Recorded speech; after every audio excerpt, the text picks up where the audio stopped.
Oh, we're live. Hello, everybody. Welcome back to the Prince Petty Show. We're here live with. What's going on, everybody? This is Jamile Calpin, or the Beneficial Black Man. Thank you, Prince Petty, for welcoming me onto your wonderful platform. I appreciate it. I'm honored. Of course, fellow respected member of the community and fellow YouTuber. Welcome. We will be going a few octaves lower than I'm used to today. You do have a very deep voice, so I can't just be up here.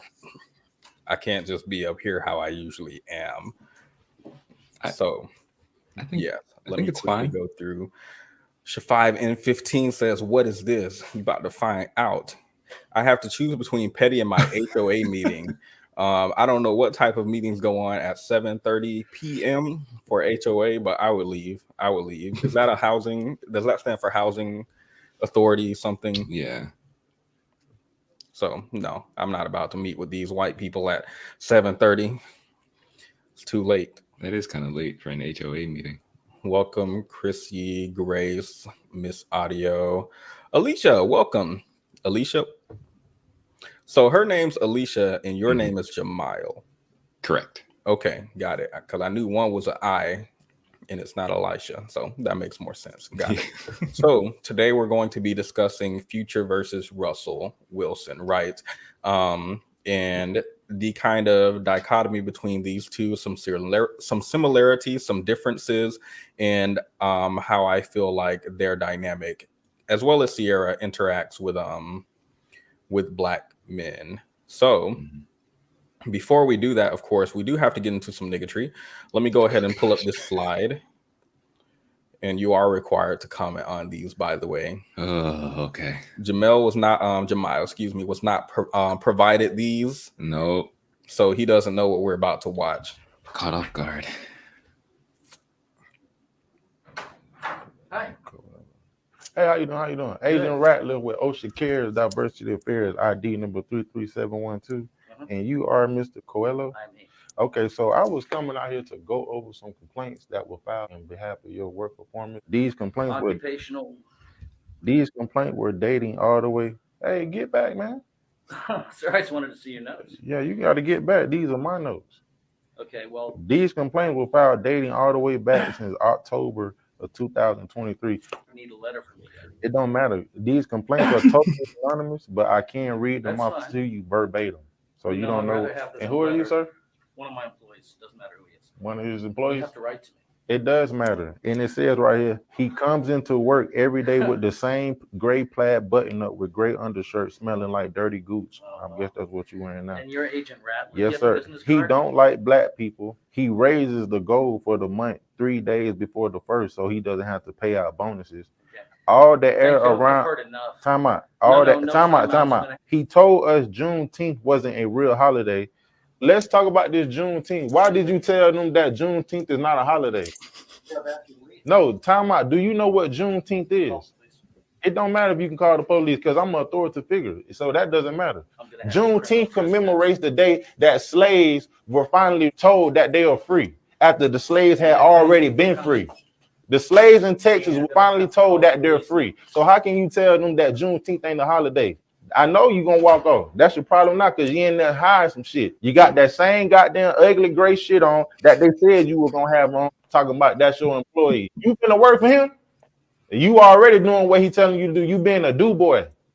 We finna get you up out of here. And these complaints are totally true because once I write them down, they become true. It say Christopher Coelho is a big white bitch. He comes into wear a sweatshirt. He don't like black people. Yeah, you heard what I said. Got nothing but black women in here working for y'all. And y'all better tighten up. Tell him he ain't shit.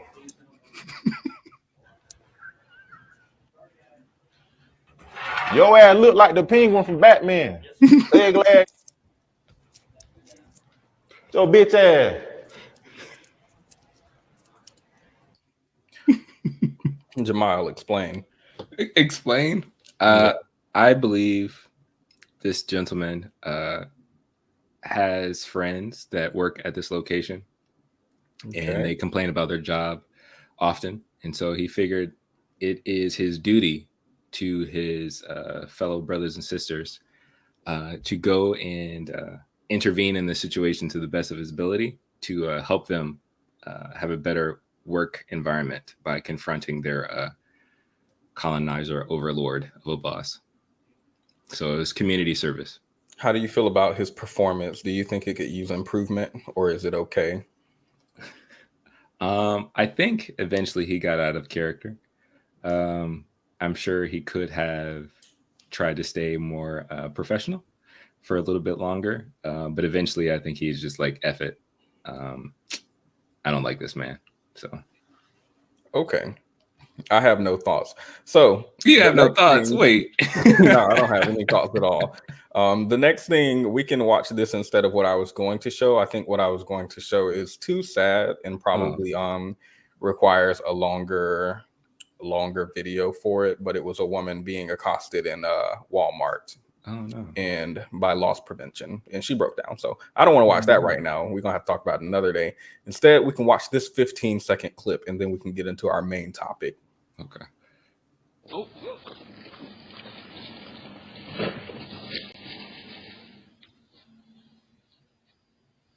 I'm gonna make your smoothie. Perfect. I'm gonna park down here. Wait, play it one more time. Oh. I'm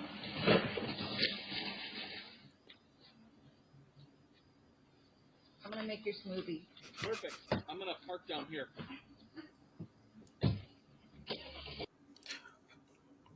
So she's gonna make his smoothie, and he's gonna park down there. I love the level of unbotheredness. I aspire for that. I think they might be on ashwagandha, probably. Oh gosh. I've been looking for some. Any questions, concerns, comments regarding that? I guess I was trying to figure out if the car was already in park and it just rolled back. I feel like it. Yeah, it was very snowy. Oh, okay. All right. That's Miss interesting. Audio, I will not give this to my barber, but thank you for the super chat. I appreciate it. Wait, you don't have any thoughts about that?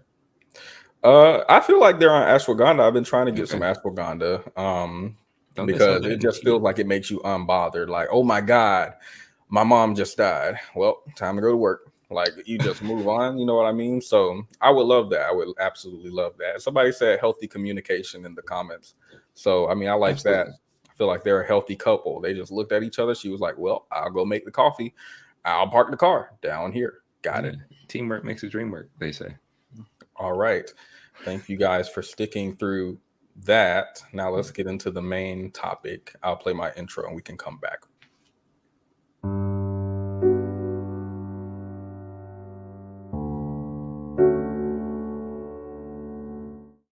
Yeah, I forgot he cursed that much in that video.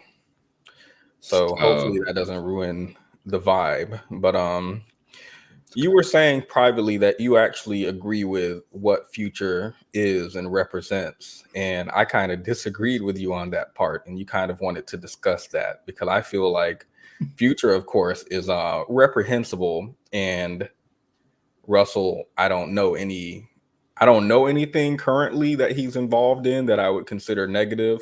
I guess people call him corny, but I don't see that as like a character flaw. That's just sort of, some people are just quirky or different. So, but you were saying you actually like really strongly agree with Future. What's that about? Could you refresh my memory of the things that I said I strongly agreed with? Just to make sure, so we're on the same page. I think I was here. Let me bring up the screenshots of these text messages.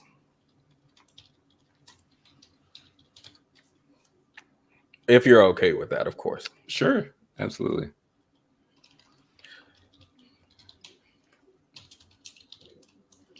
Do you mind if I put some waiting music on while I pull them up?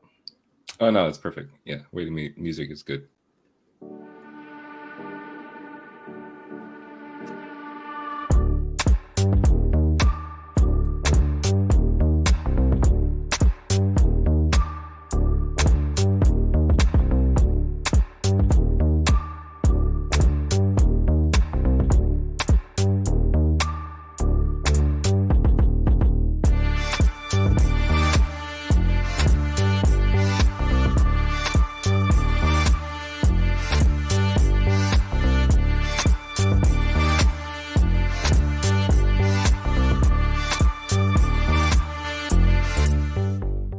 Okay, thank you everybody for waiting. So you said, I think Russell is corny and lame. Never mind, I made the screenshot wrong.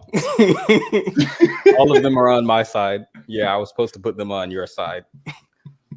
I was going the way I was making this screenshot and I turned your bubbles green, I was gonna be like, man, and then you texted me from an Android and you was talking all that smack about Russell. But no, it's fine. We don't have to go into the text messages since I made them up. But you did want to discuss Future and Russell in some comparisons between the two. Yeah. What I specifically wanted to talk about was I wanted to try to place myself into the shoes of Black men who feel like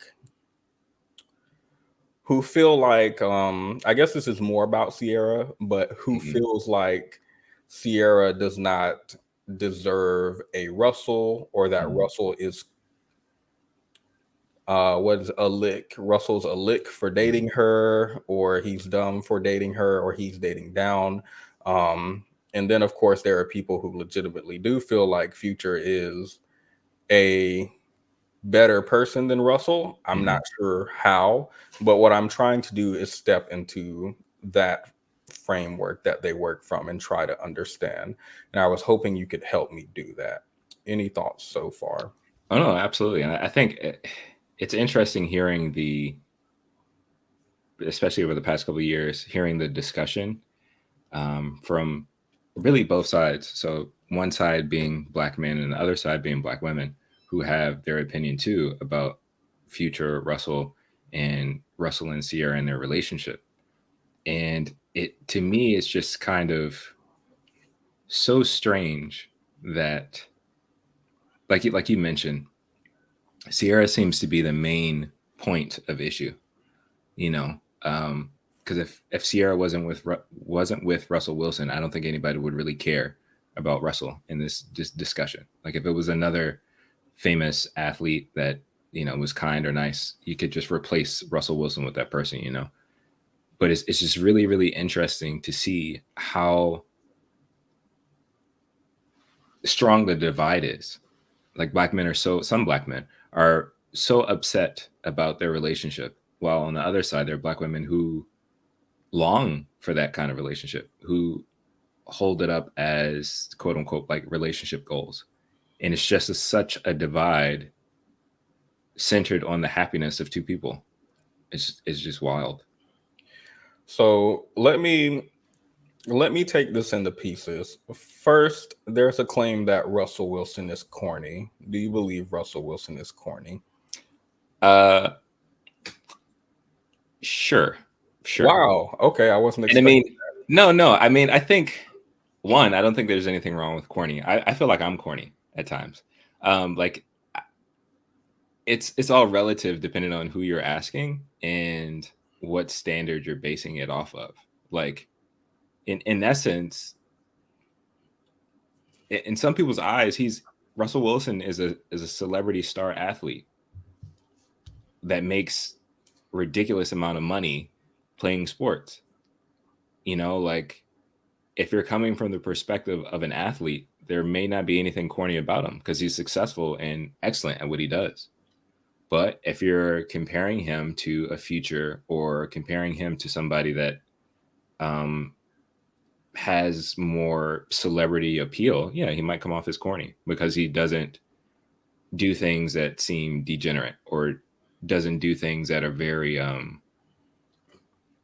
guess, extreme or entertaining. To be clear, when I say corny, I'm working from Urban Dictionary, very reputable source, by the way. Oxford and Cambridge had different definitions that I didn't feel like were appropriate. But Urban Dictionary has a definition that says trying to be cool, but ultimately very uncool indeed, and often even extremely embarrassing. Okay. And you're still going to say yes to that? Based off of this definition, I would say no. So when you say corny, what are you saying? And some of the, you know, I know we both have done extensive research on this topic. So in some of the videos and responses and stuff that I've heard regarding Russell Wilson, a lot of people just consider him a square. that he's a Christian. He loves his wife. He does his best to love his kids. And so because he lives almost really like a boring life, that makes him corny. And it's very straight laced. Okay, I don't disagree. I also don't think those have to be mutually exclusive.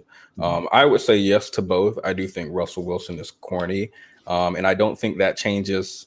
When you say that, some people look at him as like a superstar athlete, and other people look at him in this way, and they see him as corny. But the people who see him as a superstar athlete don't. I disagree because I feel like you can have a lot going for you and still be corny. When I'm thinking about corny, I'm thinking about like dad jokes. So okay. Yeah, Okay. I'm definitely thinking dad jokes. Dad jokes is definitely it's just a kind of vibe that I think dad jokes give you. Right. Dad things like pulling up to your child's school and playing like some embarrassing music or something while your child is getting in the car. So it's not necessarily a very stringent definition I work from.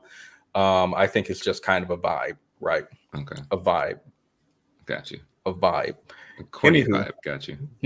I said a corny vibe. Corny I got vibe. you. Yeah. Got you. So I don't think there's anything wrong with being corny. I do think Russell is corny. Based on, I can't remember what it is. Maybe he's not corny. Maybe he's just weird. But the point is, I don't see this as a character flaw, but I do think it's true. Okay. Why do you think? I can't ask you why you think young black men don't idolize someone perceived as corny, because I feel like corny does have a negative connotation, right? So I have to think about my question. I mean, I think we can build off of that though. Like, because even though he is very successful, that is a kind of a deeper question. Like, why wouldn't young black men still aspire to be like him? Like, he's super wealthy. He's at this point married to a gorgeous woman. He has a happy family. Why not? And if the main reason behind that is because he's corny, then I think there's a deeper issue there that is impacting our community. But I don't think that's true though, because I feel like Fresh and Fit are corny. What's his name? Hafiz. Back when he didn't, I don't know what happened to Hafiz. He disappeared, but back when he was still the Roommates podcast thing, I considered them corny, but I still think that men, especially in their audience, aspire to be like them. So I don't think it's corniness. I think that's a shell, and the real reason has to do with him dating Sierra. Which brings me to... Can I ask you one more question before you move on to the next thing? Yes. So with that, since you just brought up like Hafiz and Fresh and Fit, I think that's interesting because depending on who you would ask, some people wouldn't consider them corny. But I don't disagree with you, but like you just classified them as corny. Yeah, but it's not off of the... I'm not disagreeing with you, by the way, that you can classify someone as corny and someone else can classify them as something else. Even though that would differ from my opinion. I don't disagree with you there, but I'm saying I don't think it's the basis of these people are corny, which I do think some of their audience considers them corny. I think even if they're considered corny, there are still people who aspire to be like them. I don't think it's necessarily this person is corny, so I don't want to be like them. I think it's very specifically about the fact that he's dating Sierra. Okay. So it's the association, the association with Sierra or someone else, that kind of deters. Yes, there's a attitude, I guess, about like women over 30, women with children, women who have dated not so good men in the past, and these women are now kind of to be discarded. And the idea that Russell, who you say is a superstar athlete, I haven't seen him play, but I do know he's an athlete. The fact that he's dating someone who they think is leftovers or used goods or however they might refer to it, hit the wall, whatever, upsets them. Right. And I guess, well, you don't have to agree. Do you agree? No, I can I think that's valid. I did. Yeah, I think that's valid. I'm gonna let you keep going though. But if I have more, I'll interject if I have more questions. Thank you, Zahara, for the super chat. They consider Russell too soft. I genuinely do not believe that. I genuinely don't believe that. I do think they consider him corny because they refer to him like an educated lame, but I don't think they consider him soft. I think it's completely disconnected from corny. If I'm being completely honest, I think it's completely disconnected. I don't think anyone looks at Russell and says he's corny and so that he's stupid and I don't want to be like him. That seems very elementary. I'm hoping that grown men aren't working from a framework that I feel like is elementary school level. Maybe they are. I could be wrong. I'm always open to that, but I don't think it's that. I think it's him dating someone who they view as undesirable. And I'm trying to math it out. I'm trying to do quick maths in my head about why. And I'm wondering, well, I have a couple different hypotheses, right? That I'm trying to connect dots with research, but I'm finding it hard. So you're here to give your opinion, thankfully. But my first thing is I believe this. I think this disillusions men.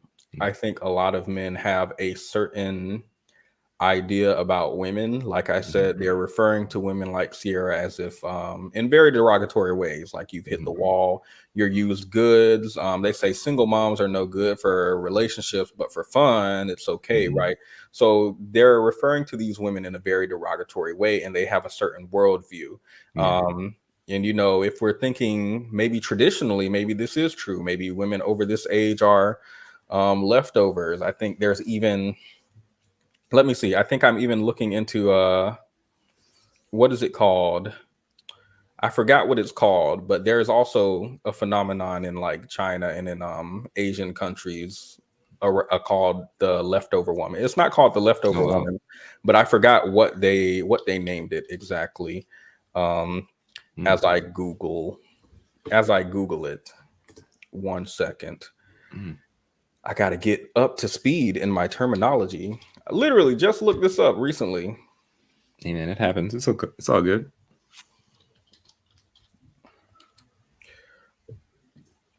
Women who are unmarried and have reached marriageable age but remain unmarried. I can't find what I'm looking for anyway. Oh, she knew. So it is the translation is leftover women. So it is leftover women. It's just in Chinese. I didn't know that. But so yeah, they do have that concept over there. And I do believe this has been not just in China, but around the world, a kind of sentiment that's shared that women are kind of past their prime at a certain age and no longer worth entering a relationship with.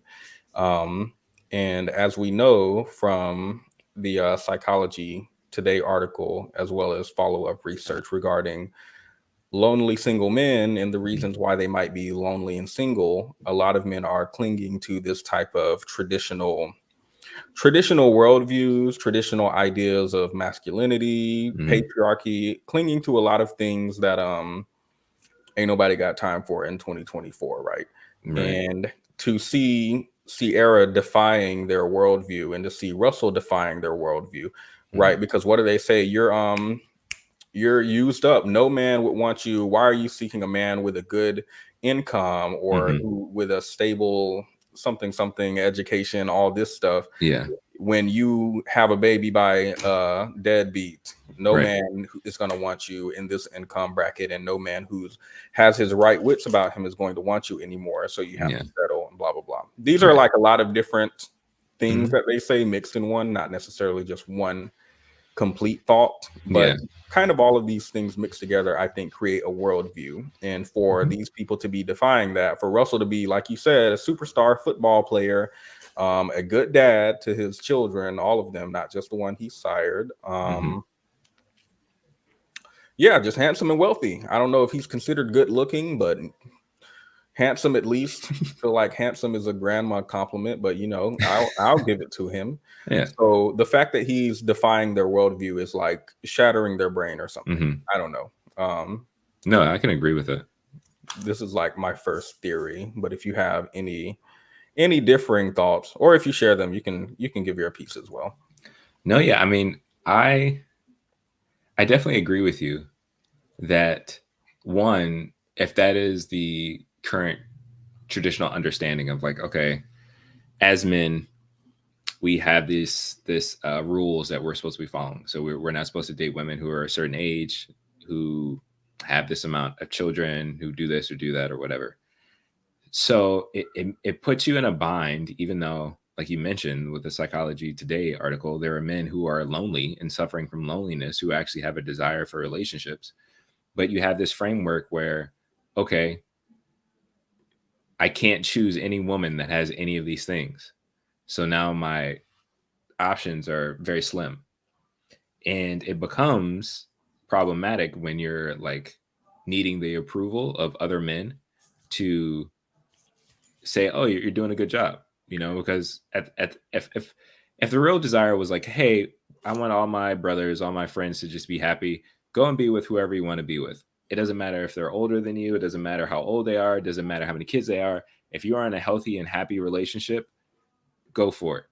But I think, like you said, there is this really strong hold on traditionalism, and it's more problematic than I think they're willing to admit. And it sucks that women like Sierra are the crux of the issue when it really should be their toxic worldviews and beliefs. Have you ever heard of the concept of nice guys finish last? Yes, I have. Do you think this is when men are voicing why they don't like Russell and why they don't like Sierra? Do you think that this is emblematic of that? Like, do you think this is an example of nice guys finishing last? I don't know, actually, because I feel like whenever I hear that, and I don't know, maybe you can look this up on urbandictionary.com. But when people mention nice guys finish last, it's usually like you're not winning, you know. But in this situation, in my opinion, in the situation with Russell and Sierra, I feel like he's winning. You know, like nice guys finish last. It's like, oh, you're not getting anything good. You really are getting quote unquote leftovers. But in this situation, in my perspective, like that's not the case for him. Like I really feel like he's he's actually winning. But I guess based off of, like you mentioned, if you're putting yourself in the shoes of the men that have hate towards this couple, and more specifically, like you said, Tierra, then yeah, they would say, oh, he's finishing last. But that doesn't make any sense. But could you explain to me like your understanding of what that phrase means? I think men have an idea that women are going to date not nice people. So the opposite of that is the bad boy, I guess. Or since we're talking about Russell and Future, we are juxtaposing the educated lame versus, I don't know, the Pookie and Ray Ray or whatever the hood dude or whatever the opposing side is, right? Yeah. So the idea is that you're going to be with someone who is less than stellar, and then once this person like drains you, because those type of people are draining. If you've ever dated someone who's like not nice, I'll just say not nice, right? Okay, friendly. Yeah. It's it can be draining and it can be damaging, and my neighbors are singing.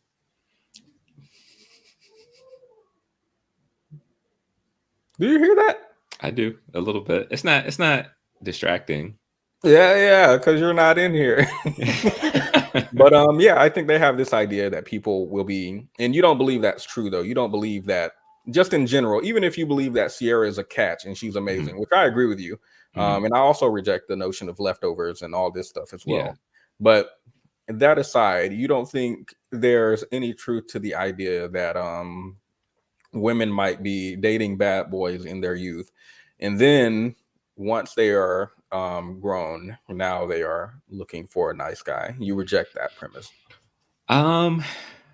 Not completely. I do think there is some stereotypical reality to that. I won't say that's the case for every woman, because I think there are smart women out there who are like, I don't want to deal with guys like that. I think what may be a little bit more consistent, at least from what I've heard, is usually women are overlooked by the nice guys at the time. So we'll say like high school, college age, or whatever, right?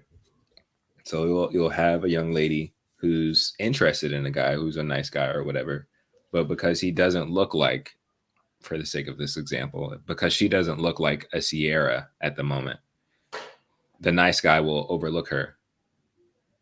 And so in response, you might have a hood dude or whatever who sees her and it's like, oh, she's pretty or whatever, and is attracted to her, and they might have a relationship. Or that young lady will just be, kind of just rejected for a period of time. Eventually she'll have her glow up, and then later she gets in a relationship, and some guys are envious or upset about it.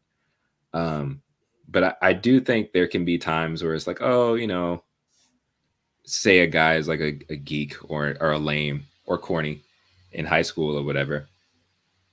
Because like most high schoolers and college age people, they don't know anything yet. They haven't really grasped the full identity of themselves or full grasp of life. So they're still in that process. But, when you have a maturing brain, you only work with what you got in that moment. So everything matters to you in that season, right? So I think there are a lot of guys who feel like they have that experience. It's like, oh, this girl was pretty, I was interested in, or whatever. She ends up dating the captain of the football team or something like that. And he feels friend zoned or he feels rejected, so on and so forth. 10 years later, checking on Facebook, he sees that, it didn't work out for them. At this point, maybe they feel like they're successful because they stayed in their nerdy career or whatever. They bought Bitcoin. I don't know. But they feel successful, and they look at this girl and they're like, oh, wow, you would have been better off if you were with me, but whatever, you didn't want to choose me. So I think it's more stereotypical than actual truth. I think there are people who have had these experiences, maybe have blown it up, and it has become a myth almost. I hope that made sense. It does. A few things. I think I don't disagree with you with this existing to some degree. My reasoning, I think, would be in opposition to the usual crowd who says this exists. I just believe that young people make mistakes. I don't believe this is like a gendered thing, by the way. I think probably like I don't know how old you are. You don't have to say it here. But if you look back at who you were dating when you were like 16 or when you were 18 or 21, or maybe you've just been married all your life. I don't know. But if I'm thinking about who I was dating when I was 16, the idea of being with that person today is like, can you imagine being with that person today? The person I was dating in like high school? Yes. Like, do you think you guys will be in a fruitful and loving relationship and everything will be amazing? Don't think too hard. You're married. No, yeah, I'm not gonna think too hard. I think the not. Thank you, Petty, for not trying to set me up and embarrass myself. I would say no, but if I'm being honest, it's because of me. It's not necessarily them. Ooh. I mean, I gotta take ownership of that. So, I mean, I've been bad in a fair share of my relationships as well. Yeah. I don't think anyone's perfect. So, yeah. But my wife is amazing, by the way. My wife is amazing. I'm happily married. Just to. Got it. So, quickly before I comment on that, I wanted to put this up. China is wild for calling these women leftover. They didn't want to be chosen. Yeah, China is the idea of leftover women being prominent in China when there's like a whole birthing crisis in a lot of countries on the East. is wild to me. Mm-hmm. That's wild. But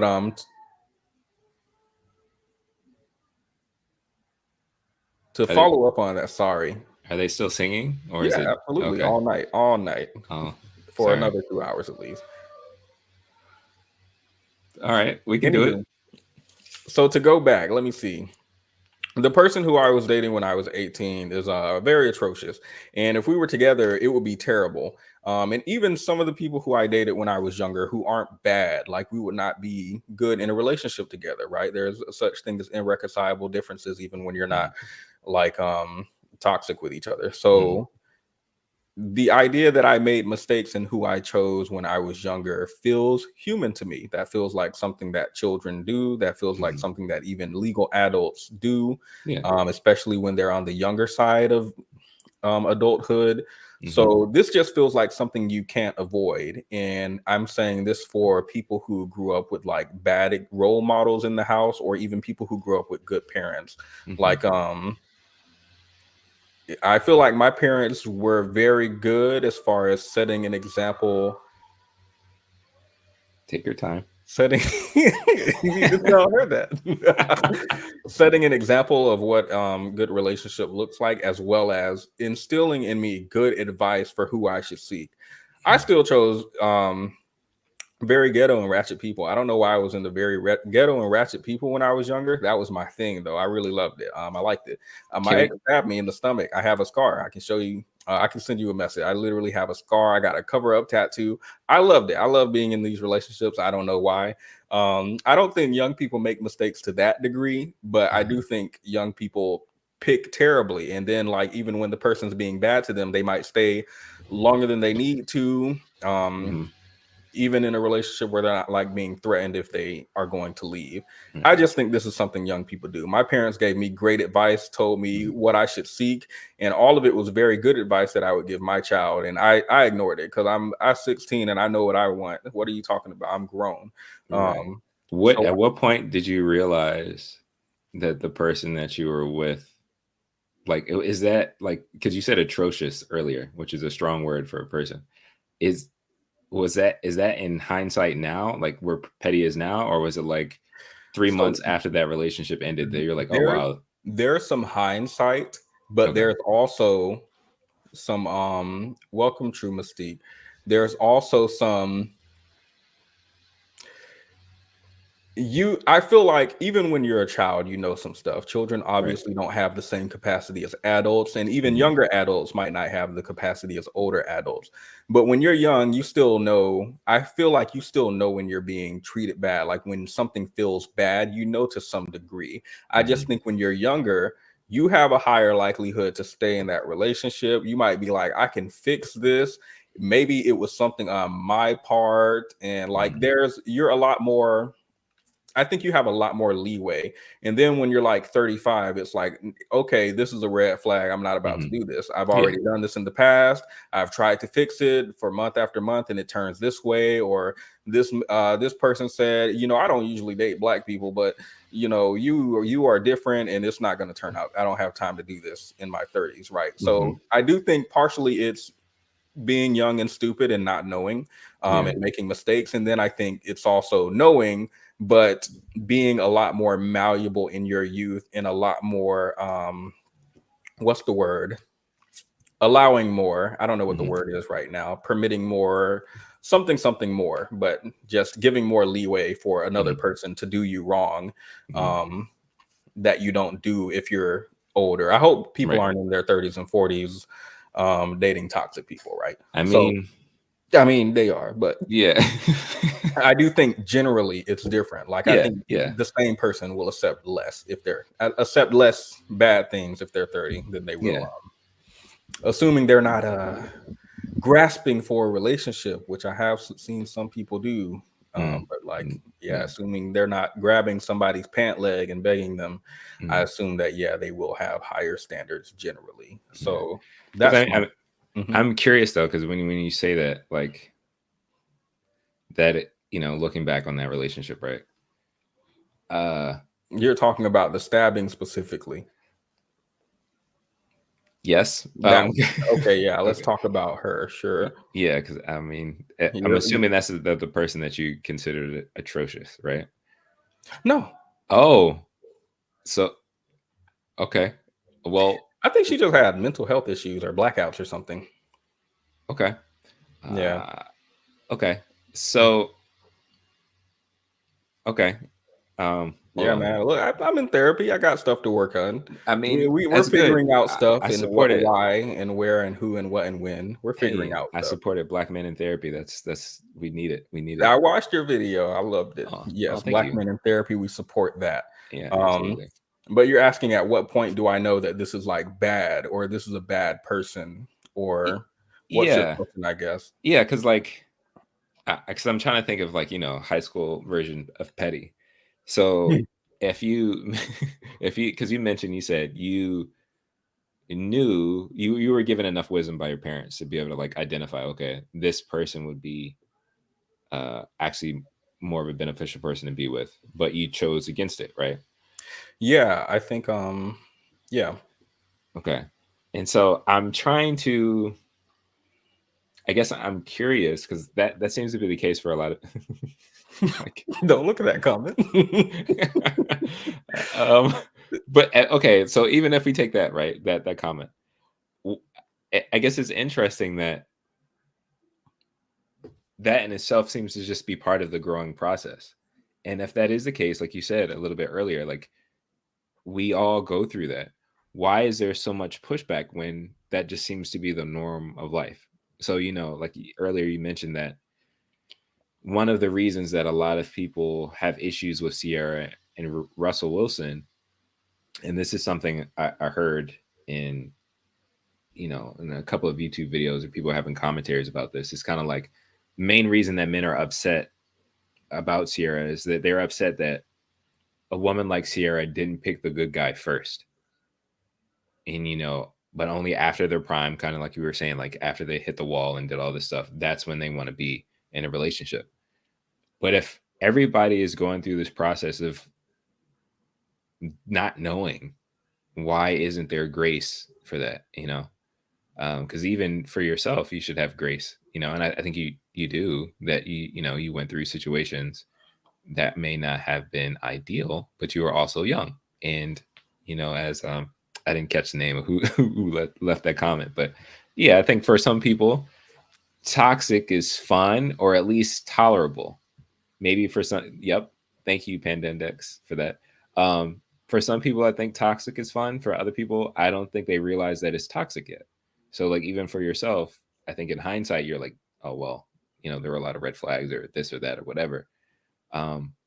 But I just find that interesting. Sorry, I feel like I was rambling. I apologize. Yeah, I mean, I have a friend. He was supposed to come on last weekend or the weekend before that, and we were going to talk about his relationship with this woman who is now having his child, and she left him, but then found out she was pregnant, but now she's with someone else, but she's trying to cheat on that man with my friend. And my friend finally, this really surprised me. My friend finally is done with it all. Like he's done with it all. He's trying to get custody of his child, and then he doesn't want any parts of the relationship anymore. And I've been saying this for years, but he's younger than me. So I feel like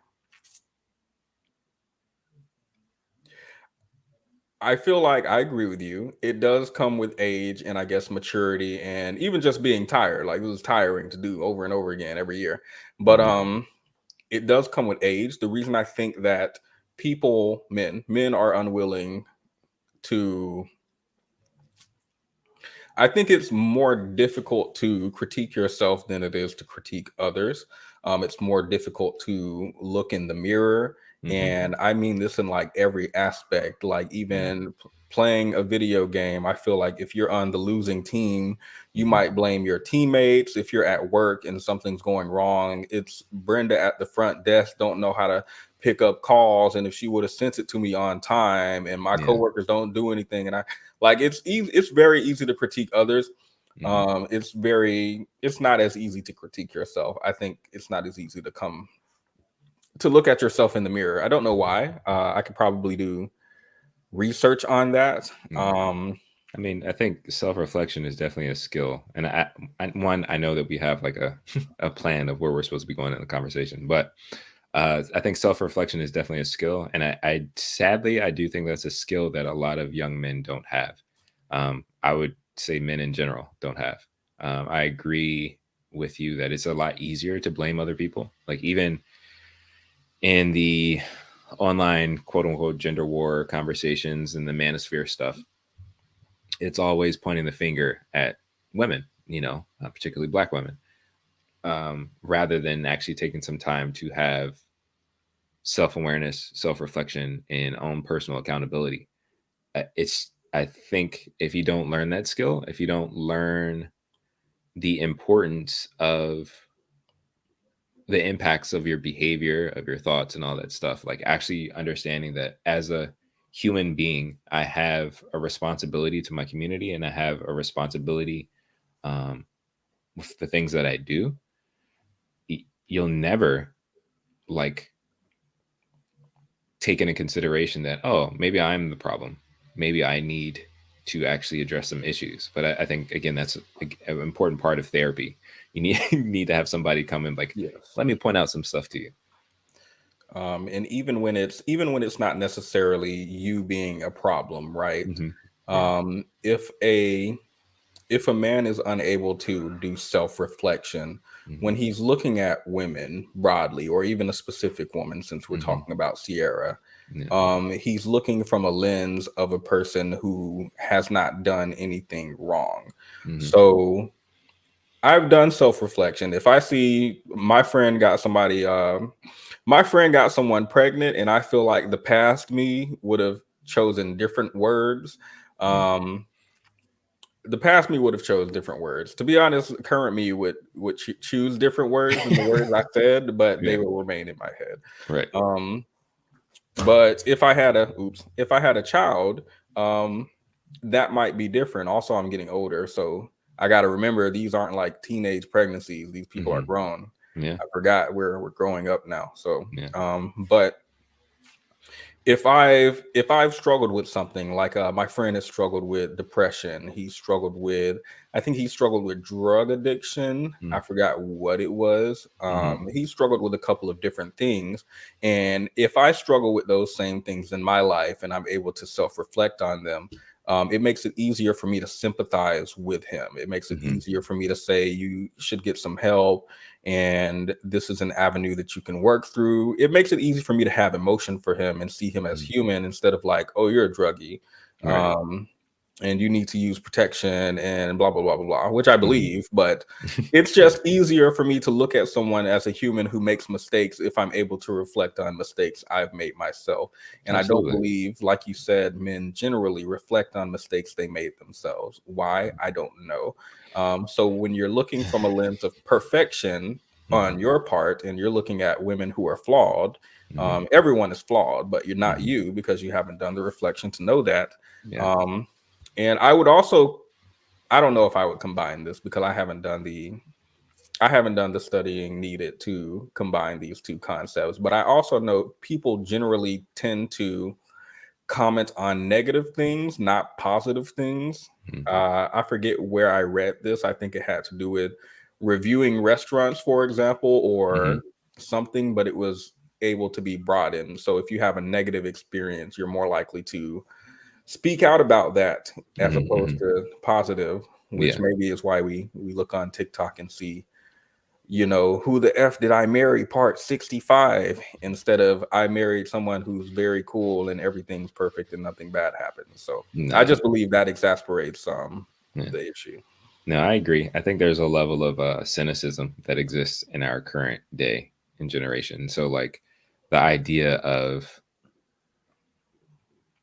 success and happiness is very questionable for a lot of people, which sucks, honestly. Like it feels like it's more believable for there to be drama and bad things, rather than like, oh, somebody's just genuinely happy,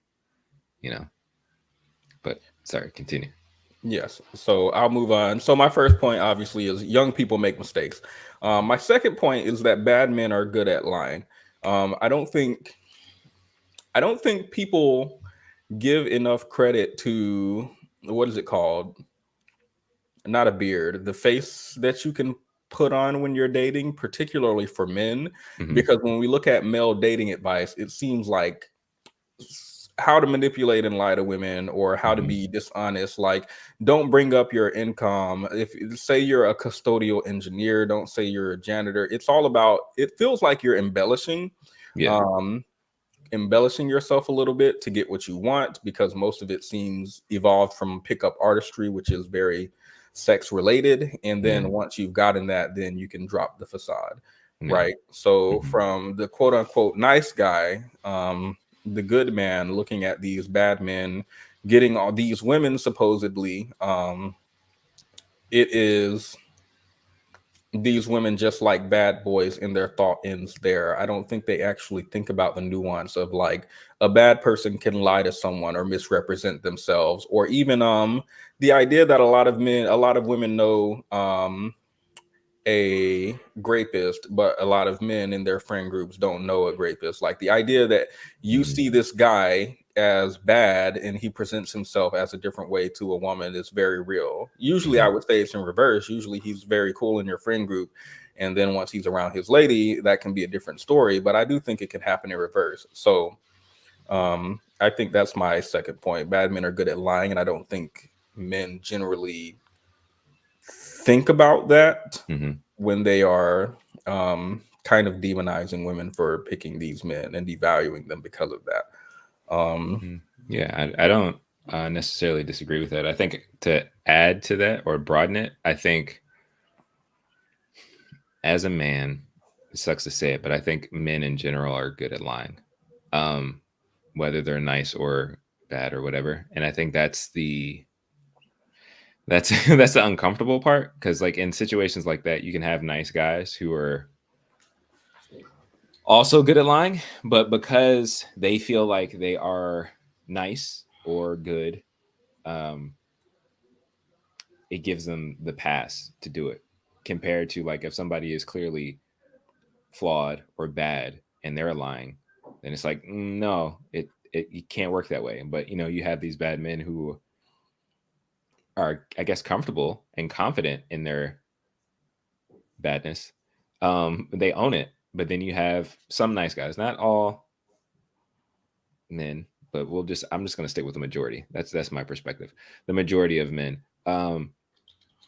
they feel that they have to make this extra effort to come off as a good or a nice guy, even though inside they actually may be deviant themselves.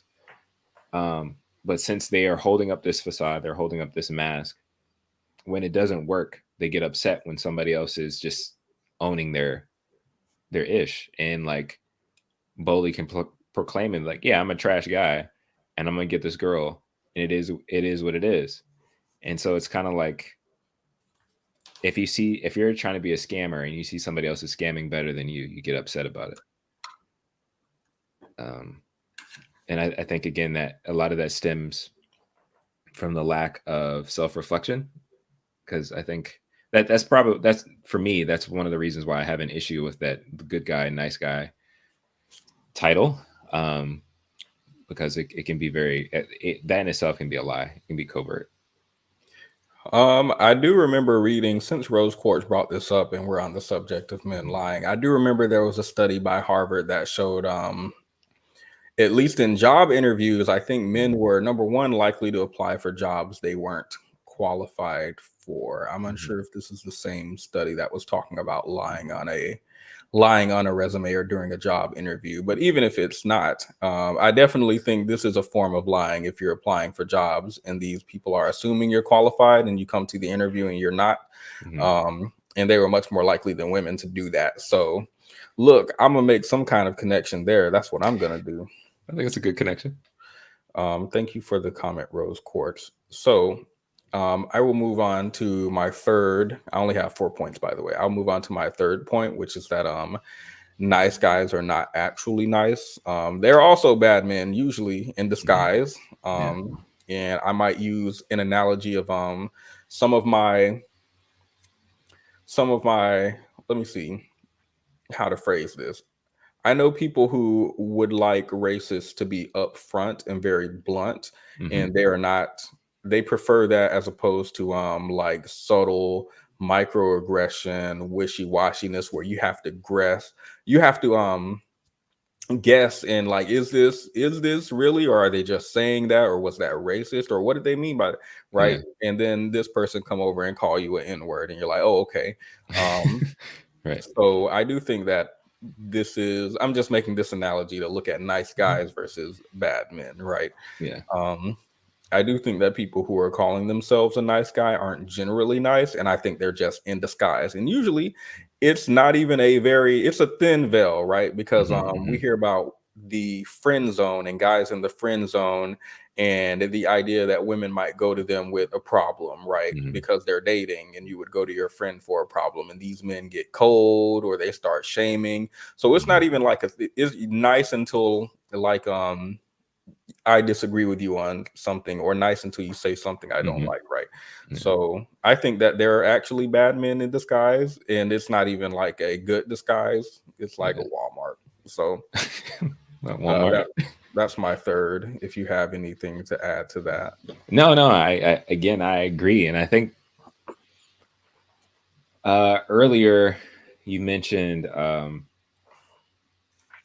this idea of, for a lot of guys, they have this traditional mindset of how things are supposed to work. And I think the idea of being a nice guy or a good guy is part of that traditional framework. So it's like, oh, if I do all of these things, then everything should work out the way that I expected, or at least what I've been told.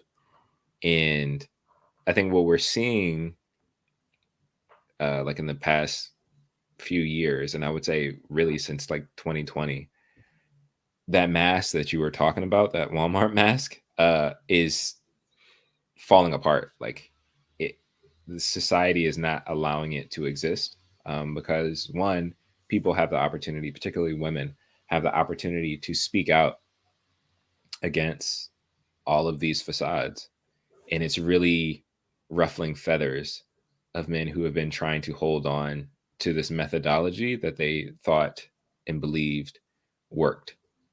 And it's messing it up. So even the nice guys are, can't continue their game. Like all of the charades and all this stuff is being exposed, and I think they're getting more and more upset about that, because it's requiring them to actually do the work of becoming a better person rather than. Oh, you say, is it? Yeah. Because the way I agree that it's society. It's not that society is not allowing this to continue. I wouldn't word it like that, but I will for the sake of moving forward. I agree that society isn't allowing the nice guy facade to continue, but is it really forcing them to change when popular TikTok that's blowing up on my For You right now is some black guy who's like, listen, ladies, I'm gonna just be real with y'all. Some of y'all gonna have to settle for 50-50. Y'all can't get these 80-20 men. Y'all can't get, like, the video is him just flat out saying, we ain't gonna do it. We can't do it. We're not good, but you're gonna have to settle. So it doesn't feel like they're being forced to change. If I'm being honest, it feels like they're going to stay stuck. Yeah, no, I agree. I think you can still be forced to change, but resist it. You know what I'm saying? Like the shift that's happening is like, either you actually make an effort to improve, or you will continue to be where you are. And I mean, I think even you've mentioned it on your channel. It's just this idea, or rather it's a reality more than an idea, but even within our community, Black women are far exceeding us in everything almost. Like, whether it's financial, academics, even health wise at times. Like, but if men continue to shove their heels in the ground, it's going to be to their detriment. As much as they want to convince other people, convince other men, it's like, no, let's all just link arms and eventually the women will give up. No, I think they're just going to leave. And so like it's forcing you to change. But again, I think you can resist change. But if you're, that stubborn and arrogant and not willing to do the self-reflective work to do the improvement, it's just going to be opposing forces. That's eventually somebody's going to give up. Like it's going to fall apart. Is somebody going to give up though? I feel like probably the most radical form of this that I can think of is the 4B movement in South Korea. And I don't consider this radical, by the way. I'm just saying comparatively to other places in the world, I feel like this is the most radical version of women moving forward, at least ideology and education too, and finances, and men not moving forward. I would have to actually look into that more. I forgot where men are as far as their ideology, so I won't speak on it more now. But I do remember watching a video from Vice where they kind of touched down on the ground in South Korea and get people's thoughts at a 4B. I wouldn't call it a protest, maybe a rally, or maybe both. And the men on the ground were like very adversarial, very like giving a lot of pushback, and they were there to make women uncomfortable, basically. And the thoughts on feminists there generally seems to be that it seems to be negative. Like there seems to be a negative perception from men generally, especially politically, where they are trying to keep a certain amount of children coming to support their economy so that it does not fail. And these women are standing in the way of that. And that seems to be the extent of which they are looking at the 4B movement. It doesn't feel like they're actually looking into what these concerns are, why women there are refusing to have sex or children or marriage, or I forgot the fourth one was. But they're decentering men is the point. And it feels like the conservative party there they don't seem to be, it doesn't seem to be like a force to change. Now, if this were something where even the majority of men were agreeing with this, and there's like this small subset of men who just can't leave the past behind, but they're eventually going to die out and the world moves forward as progressivism typically does. This does not seem like that to me. I don't have the numbers currently, but it does not feel like men generally seem to be aligned with this idea. So if we have a majority of men, or even just a critical mass, who are refusing to move forward, are they really being forced to move forward? I think one, it's a little too soon. So like, maybe you've heard that analogy, but like in regards to like a cruise ship, it takes a long time for a cruise ship to actually change direction, right? I think we're at the like very beginning of the cusp of a turn, and it's gonna take time for us to actually see more of the evidence of what's happening. Because I mean, I don't know how long. Earlier you mentioned China. I don't know how long it's been in regards to their choice to choose male sons over women's sons, or female sons, not female sons. What? Over they've chosen male children over female children, right? But now at this point where we are now, they are in a crisis, and so that took at least a couple of generations for that bad decision to then have the repercussions that we're seeing now, that they're experiencing now. And I think the same thing can be here where we are. I think ideas are being spread and planted in such an impactful way that it's going to have a shift. It's going to have a monumental shift in our culture worldwide. And, the internet definitely helps for that to be the case.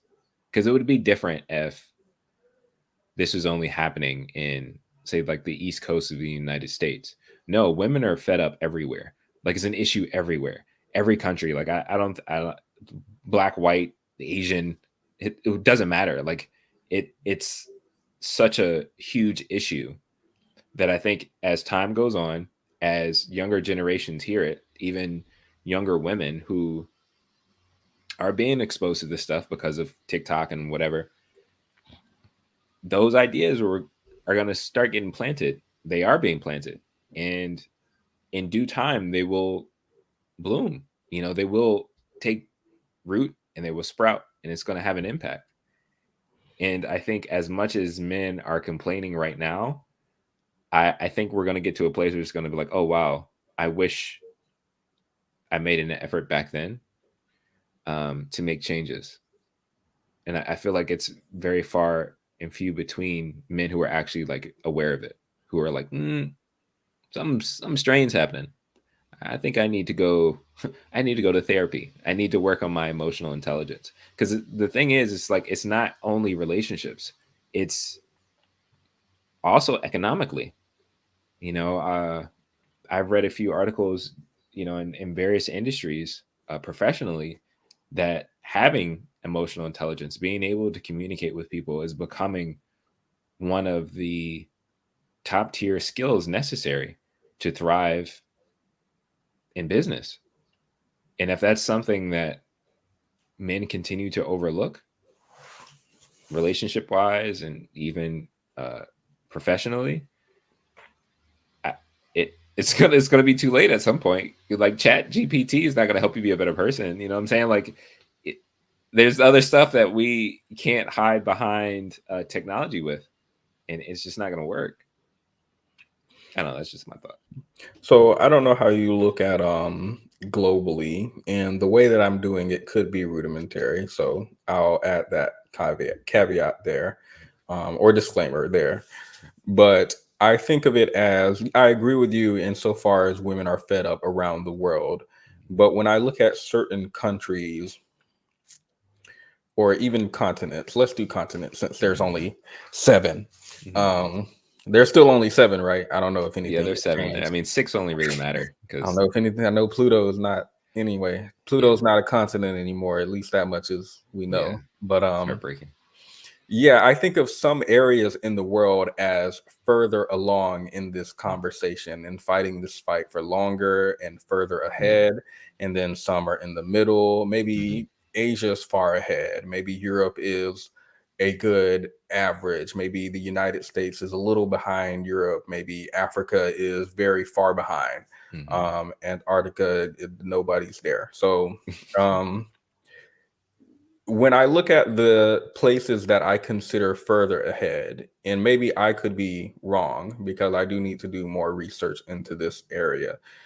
The places that I would consider further ahead, it doesn't seem like they are making progress and moving forward on these issues. It feels like it creates even more of a divide between men and women. I'm pretty sure Korea was one of the places where women turning liberal and men turning conservative, for example, if you've seen that going around.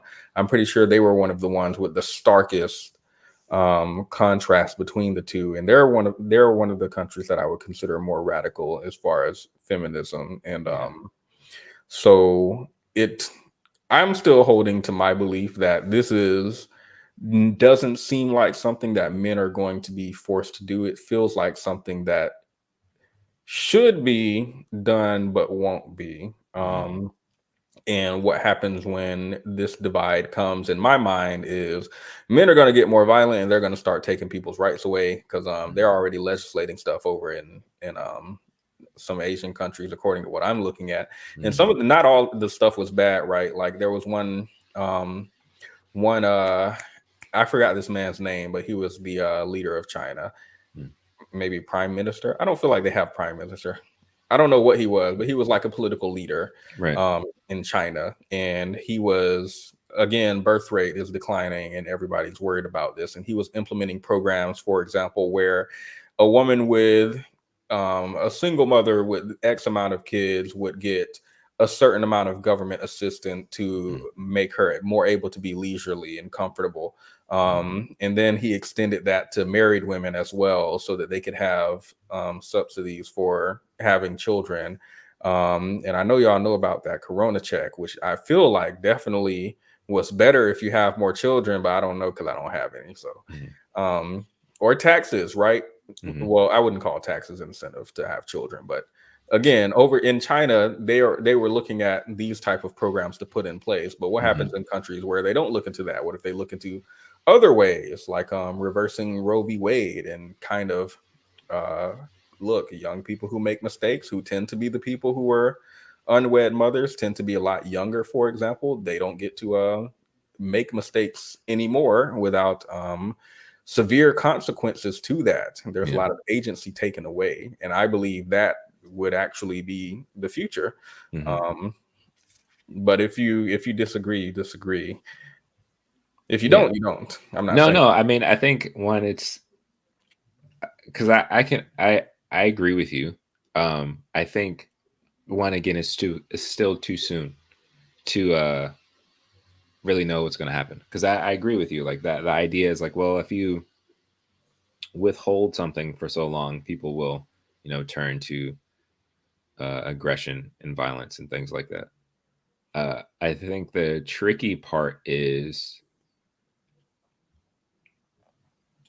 how, okay, like for example, I guess it's slightly different. January 6th with Trump, right? That was a situation where people were fed up. They were upset. Those people have, a lot of them who were caught, have been arrested. They've been, reprimanded for their behavior against the country. And I think the powers that be, sometimes, I'm not going to say all the time, because like you said, you mentioned Roe v. Wade. The powers that be will have to take into consideration what's going to be the most beneficial for us, not us as individuals, but for the system as a whole. And I think we are in a time where a lot of stuff is just falling apart, and there's going to be a lot of scrambling to figure out, okay, what can we do to keep the ship going? And whether it's conservative or liberal, they're going to have to do their best to be like, all right, we got to figure out something that's going to keep this bird flying, because if not, it's all going to blow up, and I think we're just in a particular time in the story that we're witnessing it firsthand, and I don't know if we can call it just yet. I'm calling it. I'm much more pessimistic. I'm much more pessimistic about the future, but I will leave it at that, just because we are on the topic of Russell, and we are far, far removed. But let's get back to the notes. Let's reel it back in. I'll finish with my fourth point, just because it's there. It had to do with purity culture, and the idea that you want a woman who's young, not mature, hasn't made mistakes. I was going to tie it into purity culture and misogyny, but that's a level of, I didn't give that point the academic rigor it needs for me to speak on it in a meaningful way. So I'm just going to put out there, I believe it's purity culture and misogyny. So purity culture and misogyny, in the sense of why these guys are so upset with Sierra. Yeah, Russell should have got an 18-year-old girl with no baggage and no mileage. I feel like this is definitely tied into purity culture in my mind. Gotcha. And misogyny. Right.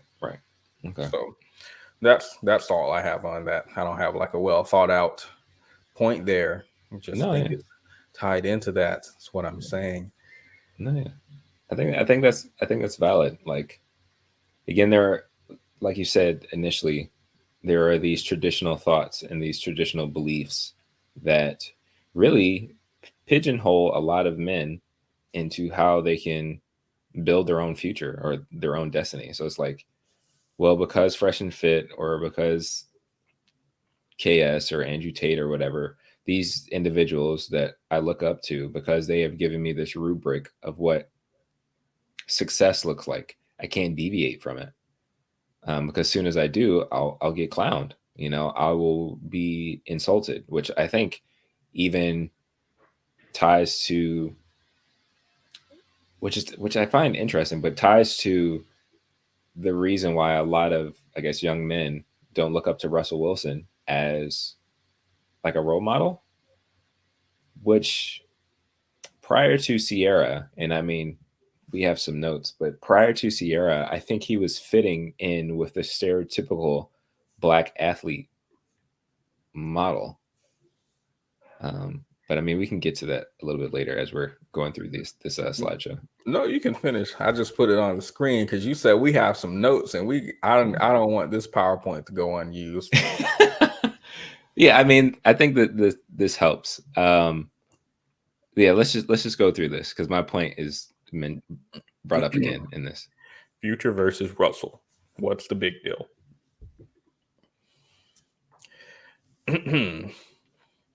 A comparison of Future and Russell Wilson, asking the question why black men clown Russell Wilson in praise or resonate with Future. Let's proceed.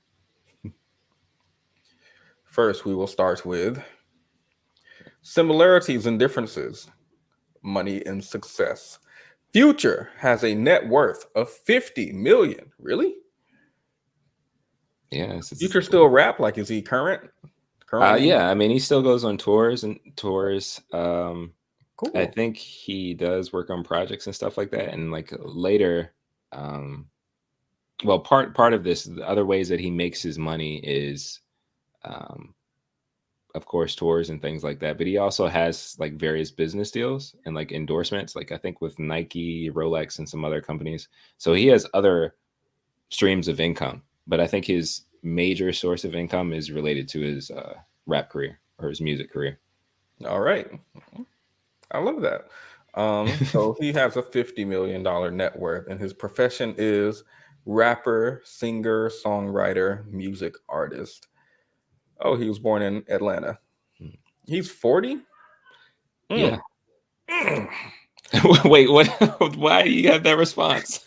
That's a strong age. Oh, wow. I did not know it was going to be that big of a thing. Russell Wilson's net worth is $165 million. This is on the richest athletes category, by the way, of NFL players. His salary is $22 million. He is 35 years old, born in Cincinnati. He's 5'10". Let me go back and see how tall real quick. The Future is 6'2". Future does not look no 6'2". I did not know that. Yeah, this man does not look 6'2". He looks, he gives 5'8" to me. He gives like 5. I don't know. It could be the camera angles. I don't know. And Russell gives tall. He's a football player, so I would expect him to be like huge. But Russell's 5'10". He's an athlete, American football player. He is worth $165 million, more than 3 times Future's net worth. So, why did you put this in here? Were you just wanting to shame? No. No, it wasn't it wasn't supposed to be for shame. But I think younger, faster, more athletic, richer, not addicted to anything. That's wow. Yeah, I mean, I think it's interesting because again, they're both celebrities in their own rights. Like Future, whether you like hip hop or rap music or whatever, he's an influential artist, and he's been an influence. Yeah, like he is an influential artist that has made an impact in our community. And for some people, Future is somebody that you aspire to be. I just wanted to compare, like, okay, if we have these two men, what are the things that are similar or different about them that people seem to be more interested in Future rather than Russell Wilson? I was going to bring up, there's a consistent talking point that I hear. I don't believe this is true, by the way, but I haven't done the research to disprove or prove it. So, anyway, but there is a common talking point going around regarding the Black community and what we aspire to be. Mm-hmm. And whereas other communities might look up to doctors and lawyers, we look up to rappers or gangbangers or something. I don't know. But I feel like that wouldn't apply here because Russell is an NFL player. So I feel like we can't use the black boys just want to play ball defense here because Russell is in that category. So yeah, no, I agree with you. I think it's interesting because they're both technically within that stereotypical paradigm. They are both entertainers to some degree. Future, a musician, Russell is an athlete. These are both things that, again, stereotypically young black boys would aspire to. Either one, you know. But in this discussion, Future is the one that seems to have more appeal.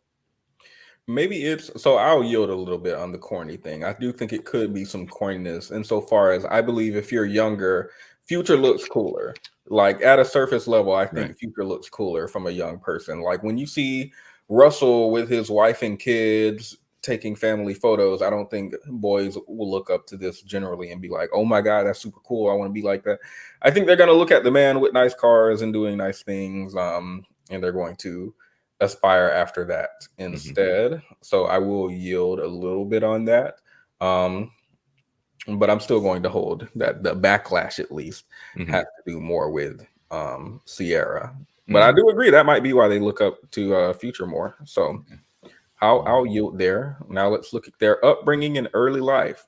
Future grew up in Decatur. Shout out to my Decaturans and Lithonians. I see you guys. Atlanta, Georgia. Was abandoned by his father in childhood. Oof.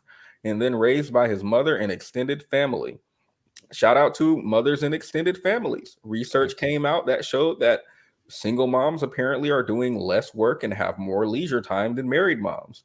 The research attributes some of this due to the fact that extended family will help you more than your husband might. So shout out to that. That was unrelated, by the way. Was involved in selling drugs before becoming a rapper. Got connected to the Dungeon family through his cousin Rico Wade. Gave him the opportunity to build his rap career as well as escape from street life. Shout out to Rico Wade. You created this, buddy. This is your legacy. Russell Wilson, on the other hand, grew up in Richmond, Virginia. Richmond just sounds like a rich people town for obvious reasons. I don't know that that's true. Don't move to Richmond off. Yeah, it's half and half, I think. Career athlete in high school, college, and professional. College graduate with a bachelor's in communication. And look at how he communicated with Sierra. I love my wife. My wife's amazing. I love my kids. It's important we talk and pray together. Love it. Master's degree. I did not know this man had a master's degree in education. Didn't either until leadership and policy analysis from the University of Wisconsin. What were you saying? I didn't know that either until I started doing the research.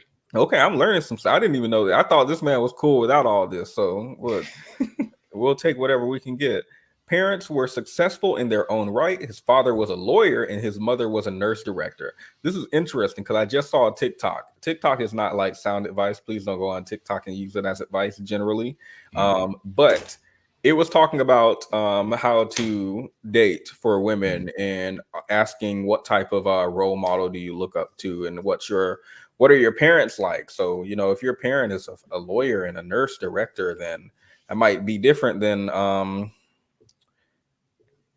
okay. I don't know. I couldn't find. I had a hard time finding out information about Future's like upbringing. So that's as much as I could get. Yeah, dream. I would say a dream man. Yes, Mrs. Truth Teller. Is this the same truth teller, or is this a different truth teller? Let's see. Relationship history. Russell Wilson divorced his first wife. Wait. Before you go on, you were getting ready to say something about, I guess, nurses that you from TikTok. Nurse. Oh, I was just saying. Yeah, if you are looking at parents as far as dating advice, I don't give advice, but it looks like this is what I would be looking for. What does your father do? What does your mother do? Oh, they do these good things. Cool, like green flag. I'm not saying you shouldn't date people who are from single moms or single dads or whose parents are drug dealers. I don't know, but I'm just saying that maybe we can use some type of discerning when we date generally is what the TikTok was saying today. So yeah, that's all I was saying. No, yeah. Continue. Relationship history. Russell Wilson divorced his first wife Ashton Meme in April 2014 and married Sierra in July 2016. All Future fathers 8 children. So you didn't write this to drag Future, right? No, I didn't. I Okay, literally just I just got Future. facts. Future fathers 8 children, 7 biological, 1 adopted. All I wonder if he was involved in. Anyway, he was engaged to Sierra from October 2013 until August 2014, where Sierra called off the engagement due to Future's infidelity. He has dated other celebrities, such as Lori Harvey and Nicki Minaj. I didn't know he dated Nicki. Look at them. I was gonna say, because when you said Future was still having concerts, and I was like, well, if, in my mind, I didn't say this out loud, but in my mind, I was like, well, if Nicki Minaj can still have concerts with this disclaimer on the bottom talking about we are required to inform you that this man is a registered FO, and she's still able to get people to buy tickets, I'll believe anything. I believe Future can have the concerts, is what I'm saying. Absolutely. So what is the issue? Real quick before we move on, I wanted to. I thought this was interesting, and I mentioned this a little bit earlier about Russell Wilson and his career. I just sent you a link to a picture of he and his first wife. All right. This isn't gonna be. Oh, okay. What were you trying to say with this picture? So, based off of a lot of what we see in our community, Russell Wilson pretty much did everything right, even to the point of marrying, as an athlete, a particular type of woman. Oh, okay. So, but their relationship ended or whatever, and I think it could be adds more salt into the wound that he is now married to a black woman, compared to the the acceptable prize. I just thought that was interesting. So I mean, you can take that off the screen if you want. You know what I think is interesting? I think he looks terrible there. But when you look at him and Sierra, I'm liking it. Like, this is just maybe because white people, you have to turn the camera settings different, so the black person ends up looking like a stain, or the white person ends up blending in with something. But when you have two people of the same shade, you get to really utilize that camera to the best of the ability. So maybe it was just the camera work, or maybe there was just something better about this relationship. Because I just think it looks better. It just looks better to me. That's all I'm saying. No, yeah. So, and you're saying you are not intending to be petty at all today? No, I'm not. I'm literally like, all I did, like, even if you do a wiki search between the two men, it's a drastic difference. Like, it's nothing that I'm trying to do intentionally. Like, the length and the information provided about Russell Wilson in his Wikipedia literally just overshadows everything in Futures. And I'm not trying to do that on purpose. It's just is what it is. Like, it's just facts. Like, even there's so many things I left out about, like, his upbringing and all of that stuff, particularly Russell Wilson, because it would seem like it would be, you're being petty, but to me, it's just, again, it's baffling that you have. But I mean, I think it also kind of supports my hypothesis, which we'll get to eventually. But like, I don't know. It's just drastically different. So again, no intention of being petty at all. Got it. What's the issue? Is Sierra the real point of contention? I believe so. The constant variable between the two men is Sierra. Sadly, she is looked at as the object of winning or disappointment. Signs of misogyny and misogynoir are heavy here. Yeah. And I mean, for me, even in this conversation, and I agree with you, I think, which is sad, like, the only thing really connecting these two men is Sierra, right?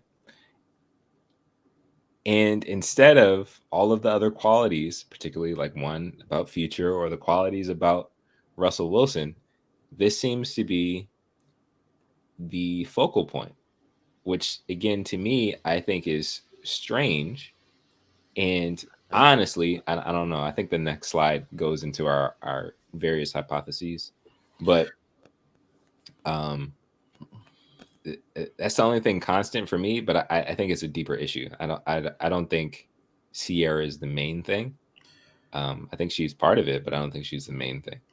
I think it's the main thing because I've heard men talk about they will look down on a man depending on what his wife is out here doing, and if she has OnlyFans or whatever have you. It don't matter if this man is accomplished. It don't matter if this man is a millionaire. It doesn't matter if this man is has an amazing body. If he's dating a woman who they look down on, they immediately discredit that man. I absolutely believe this is 100%. I'll say 99 because the corny, but 99% Sierra. Yeah. My hypothesis: nice guys see themselves in Russell and they think they should get revenge on the Sierras, and Russell's not on code. I did go into this a little bit earlier, but yes, I do believe quote unquote nice guys see themselves in Russell Wilson, and they don't like this reflection because it reinforces what I said earlier about nice guys finish last. That makes them upset. So they feel like, you know how these guys talk. I was a nice guy, but you rejected me in high school. And I'm going to be rich and I'm going to have a nice car and you're going to be a single mom and you're going to hit me up like, hey, remember me? And I'm going to be like, kick rocks. I'm going to kick you to the curb and I'm going to go and find me an 18-year-old girl who's not used up. That's exactly how they be. And so when Russell, the quote unquote nice guy or educated lame or whatever have you, is not doing this, this upsets them. Again, I spoke about shattering people's reality and delusion. That's what I believe is going on here. Yeah. And then your hypothesis, would you like to read it? Yeah. I think many Black men feel it's easier to achieve success the future route rather than the Russell Wilson route, even though they're both successful entertainers in their own right. Maybe it seems it's easier to become a successful rapper than it does to become a clean cut athlete. And so I think it's a deeper thing. Like, because even with the idea of being a nice guy, right? And like you said, I'm gonna follow all of the things, I'm gonna try to find success or whatever. In comparison, they still can't get to typically a lot of men can't get to the success that Russell is at, following that path, being excellent in everything all the time, constantly.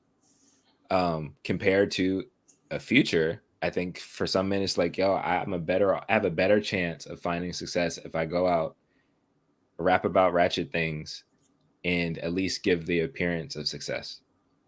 And I think there is maybe a level of like self-hate toward this. It's like, it's not fair that Russell is able to achieve all of these things. I don't know. That's just my thought. I don't think it necessarily has. I think Sierra is like a deflection. It's a deflection point instead of really facing the reality that a lot of men aren't willing to put in the work and the effort to get to a place where Russell Wilson is. And it doesn't mean you have to have, $150 million net worth. But part of the things that people clown him about is the fact that he is so clean cut, very just a good person. Like he donates a lot to charity. He's very supportive of his wife. Again, a lot of men like to call him a simp, but like he is doing a lot of the things that are admirable, that are beneficial. And I think it frustrates men because it's like they don't feel like it's possible for them to do it. But when I see the issue I have is when I think about how people look at Russell Wilson, particularly since we're talking about men and Black men, how they look at Russell doesn't seem to be like a clean cut athlete. It just seems like corny guy. It doesn't even seem like they acknowledge his athlete portion at all. Completely forgot what I was about to say. Oh no. Not the okay. I completely forgot what I was about to say, but just know it was about to be real important. Real important. Oh, yeah, I was going to ask you. So fundamentally, it feels like what they are looking at is successful rapper thug versus a good guy who's corny. So in my mind, I can't personally see it being that they think the future route is easier, because the alternative to me seems like just being a good person. It doesn't seem like being a successful athlete. It just seems like being a good person, which I don't think is hard, but you know. Yeah, I mean, I think it's hard in the sense of like what you're trying to accomplish. And so like if your ultimate desire is to say get with like a Sierra, Future did it first. You know, and so it's like, well, if I want women like Sierra, it's easier for me to do it if I become a rapper. Because I mean, at this point, like even with, you know, all the complaints and stuff, Russell Wilson didn't have a Sierra at first. It's only after the fact, right? So like if I want the celebrity, if I want the success, or even like the appearance of financial success, because you know, $50 million isn't something to, you know, bat an eye at. That's still money, that's still wealth. So you can have all of these things that are considered successful, I would say, based off of like the parameters of what I guess men say is good. I can get the girl, I can get the money, I can get the status, I can get all that stuff. This route seems to be more consistent, being an entertainer of this caliber, compared to like, oh, I got to go to college, I got to get good at this, and then I have to do that, and I have to do this, and then, you know. But no, I can see. Again, I don't think our hypotheses are necessarily in opposition. I think I would actually agree with you as far as I think a lot of people believe that being a bad person is easier, and to some degree I do think being a bad person is, I don't know if I would call it easier, but it seems easier than being a good person and achieving what you want to achieve if you remove immoral things from your attempts to achieve something. So, which I would have to do if I were being a good person, but I wouldn't if I was immoral. So if these men want to sleep with someone like Sierra, and they know they can do this by being a bad person and lying about whatever they need to lie about to get in someone's pants, I do believe they would do it, because that's what the male dating podcast seems centered around. And I do believe it probably is more difficult to be in a relationship if you're being a genuinely good person than if you're being immoral in some way, or lying, or cheating, or doing whatever. Yeah, I would agree with you there, actually. Yeah. And I think ultimately though, like, and I'm not sure if you have any more points, but again, it just sucks that like Sierra has to catch all the flack for this mess. I think that's just devastating. Sierra just living her happy life, and people coming for her. She ain't even do nothing but get hurt and do better. Like that. Why would I be upset at that? Thank you, Bullet Magnet, for the $2. Why are they obsessed with being first? Y'all need to be obsessed with being first to hit the like button. Be sure to like the video, because it helps the algorithm. And follow the Beneficial Black Man on YouTube if you're interested in grown people takes. I'm not a grown people, and I don't give grown people takes. So if y'all need that, I feel like the Beneficial Black Man is where you should go and be. But thank you for the $2. I think they're obsessed with being first because, again, I feel like it has to do with purity culture, misogyny, as well as the other things I listed. Because the idea, I don't know if it evolved from purity culture, but the idea that people who are women specifically, because men will talk about how they get in their 30s and now they're more valuable. But women who have sex with a person or lose their virginity or be in a relationship with someone or be mistreated or whatever, lose value, I think is rooted around purity culture. So they want to be first to get to something before someone else ruins it in their mind. So that's why I think the answer bullet magnet. Yeah, no, I agree. I mean, I think I definitely agree with you. And it's sad and unfortunate, but I think the idea of the obsession of being first comes from like ego and pride and like you mentioned, misogyny, because very often a lot of men don't see women as people. So they are things that you conquer, and your conquests are things to be proud of and things to use to flex for other men. And yeah, I've had different conversations with Alicia about that, and she's definitely pointed out that very often men are doing things for the gaze and support, not the gaze, but for for the optical awareness of other men, which for some people can seem very questionable. But yes, and I think it's sad because again, without that self-reflection, I don't think men realize that they're doing that. They don't realize it enough to be like, am I this pressed? For example, mention Myron and Walter, I think it's his name. Anyways, The gays. Yeah. Got it. Okay. We'll mention them. You know, they even talk about how, or they claim their high level or body counts or whatever, and they're using that as a flex. I don't know if anybody ever really believes them, but it's this idea of that, oh, like look how many trophies I got, or look how many successes I've had. So this makes me a better man, or this makes me an alpha man more than you. But again, that is rooted in misogyny and not respecting women as people or seeing them as equals.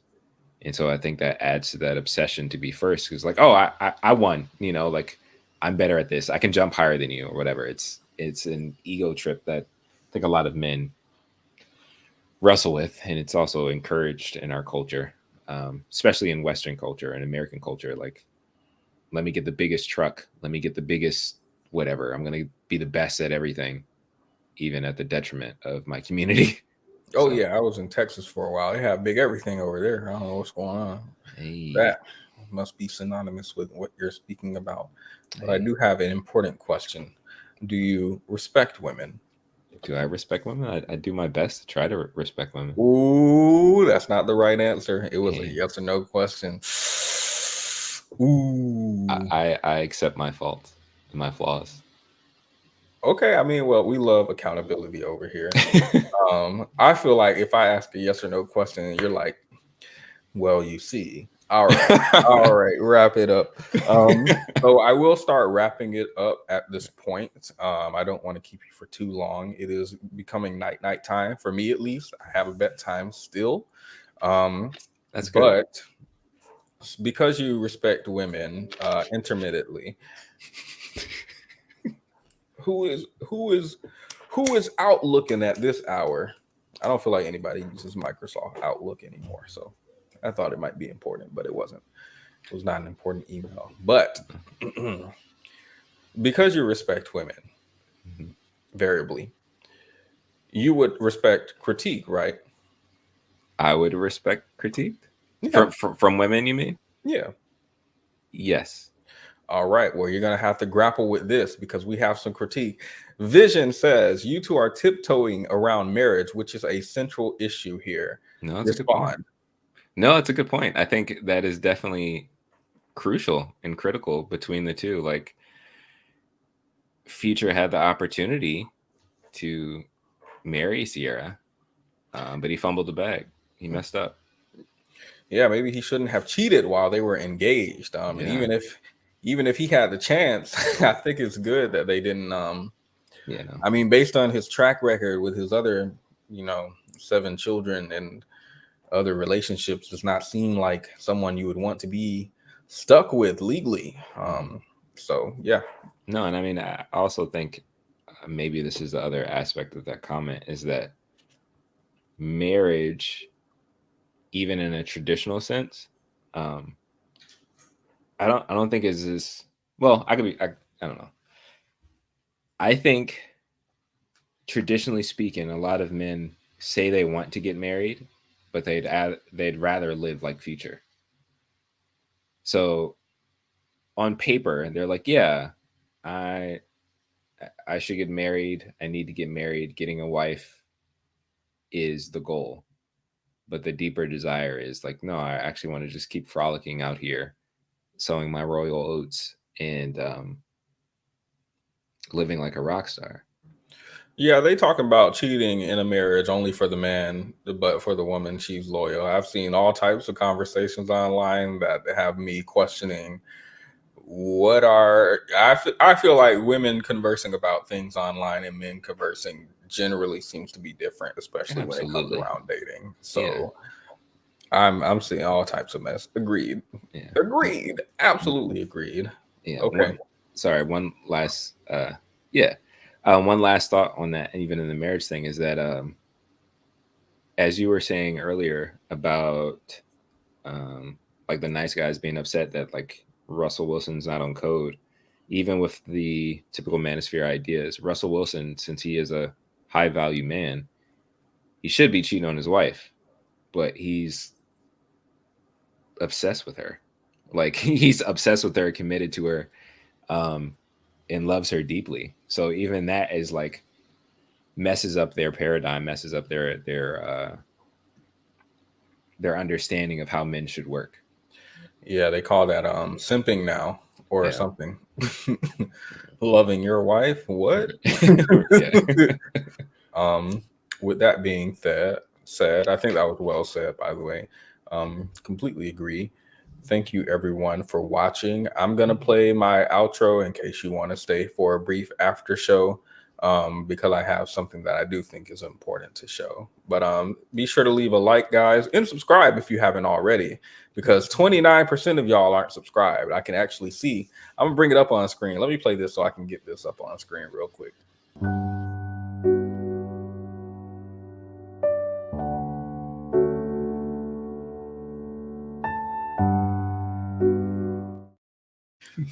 See, because y'all don't think I'm gonna be catching y'all. I caught y'all on the last stream. I'm gonna catch y'all on this one too. Don't worry about it. Let me see. Because YouTube will tell me who is subscribed and who is not. Real time. Oh no, am I stupid? I don't know what's going on. No. I'm trying to pull it up. Here it is. Pull up my analytics real quick because I need to see something. So if I go to this stream, right now, tell me why. I want an explanation from the people in the comments. Currently on this stream, I'll present my screen here. 22%, 22.3% of the people in here are not subscribed. And I caught y'all. I see it's 139 people watching. So that means probably around 27, I don't know, 27 of y'all are not subscribed and y'all are just here watching, and I can see in my analytics this is live. It shows me live what percent of people in this stream are subscribed and are not subscribed, and you're right here. I see you. It's 139 people in the chat and 22% of y'all aren't subscribed, and all I need is an explanation right now. You don't get to the video post and then I just see the stats behind the scene. Nope, I can see it right here, right now. I see you in the audience. Y'all are not, and it's not snitching, Miss Truth Teller. It ain't snitching to tell the truth. Because if I didn't do nothing wrong, it ain't snitching, and I didn't do anything wrong. The only time it's snitching is if I did something wrong with y'all, and then I'm telling on y'all, but not me. This ain't snitching. This is telling the truth. And what I'm wondering is, who's not subscribed? Drop a 1 in the chat. I just want to talk. Friendly conversation. I just want to talk. Cause why are y'all every week? Every week it be the same people. I can see all in my analytics. Same people just coming fast and hard to this channel and not subscribe every single week on the live stream. The shorts, the videos, understandable. But how are you watching me right now? 7 people just left, so they got.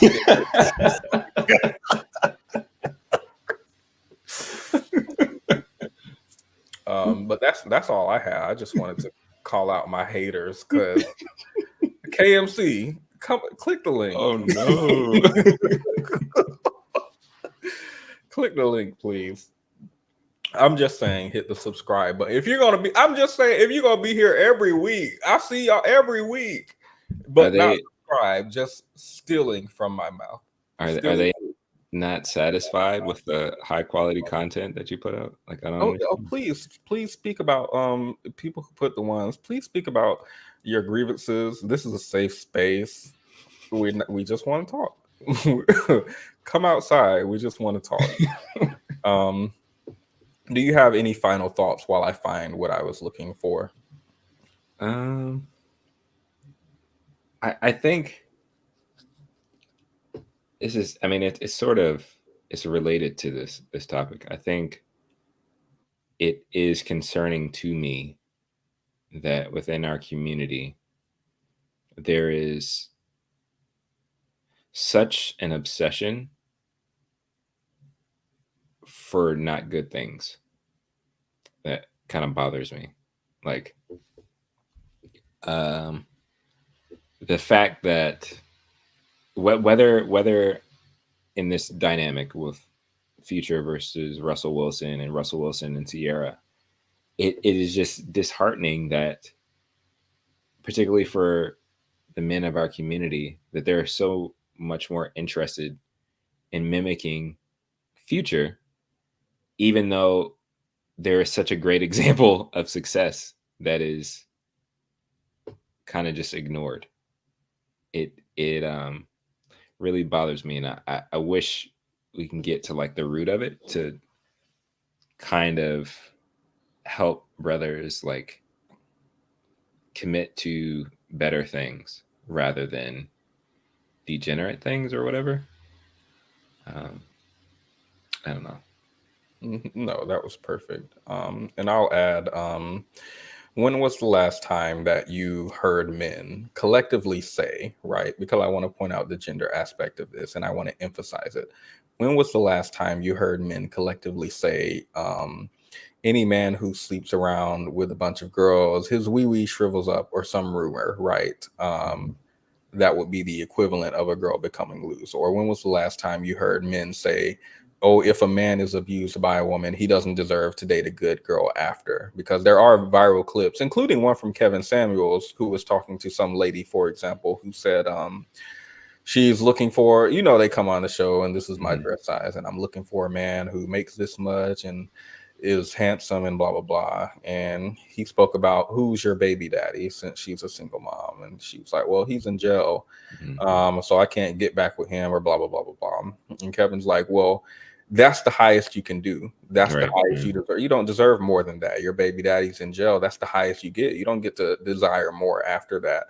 And that feels very gendered to me. So again, I'll repeat, when was the last time you heard a man say that a man who's abused by a woman, or a man who dates a bad woman, does not deserve to date a good girl after? I've never heard men have this issue when the genders are reversed that they have with people like Russell choosing to date someone like Sierra, who has dated a bad man in the past. Literally, her crime has dated a bad man in the past. She didn't even do anything, just made a mistake. And I think that highlights the misogyny in these conversations. In misogynoir too, because I noticed that this is very specifically targeted towards Black women generally. I'm not saying it never happens to any other race, but it seems very targeted for Black women. Absolutely. Yeah. So that's all I'm going to add. I just want to talk about the gender aspects. I also want to reiterate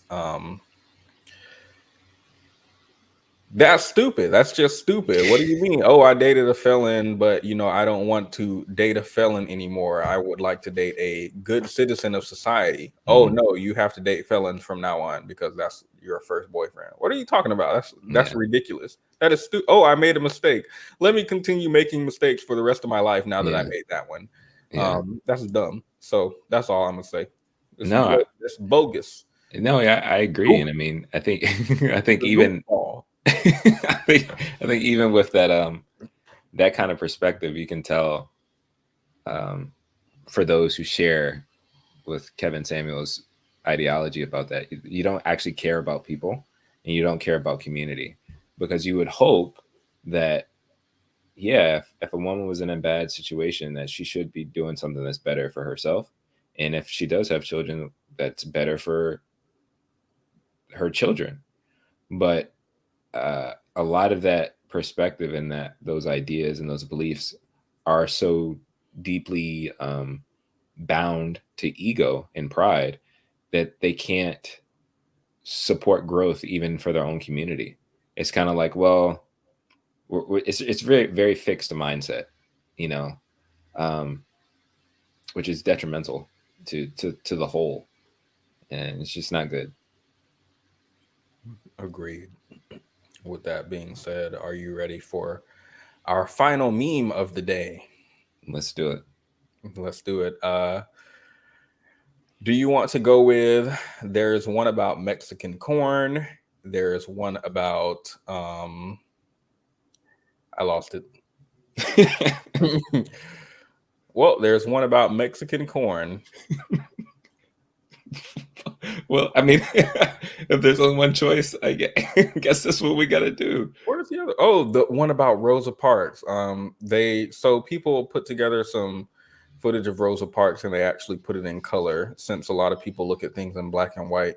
And so they tend to think that like Martin Luther King marching and all this stuff was like centuries ago. But when you put it in color, people are able to understand how much closer. Why are you smiling?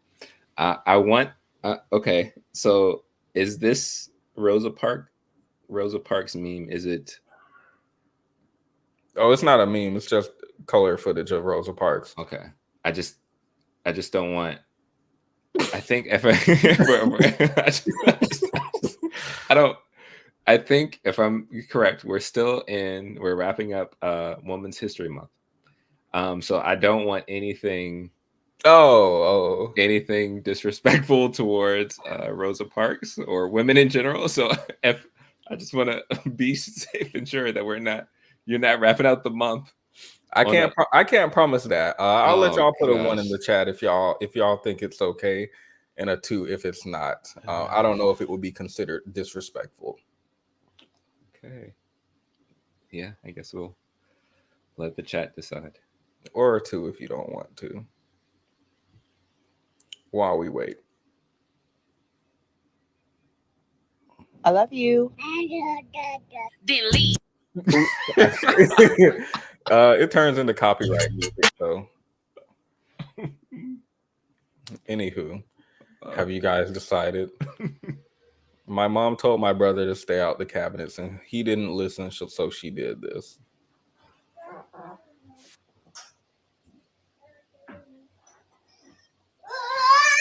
Oh. Now he's gonna be scared of cabinets, right? I mean, it's effective.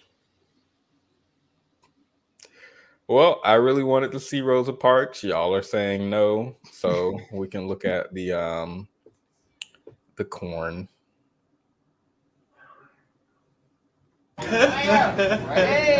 Oh, by the way, we're going to be looking at 1, 2, 3, 4 of these videos. I know these don't look good to be in my saved, but we're going to be looking at the comments in them. Okay. We are specifically going to be looking at the comments from men on these pictures of women, because they had a lot to say about their bodies and it was nothing positive at all. And I wanted to discuss, let me give some examples.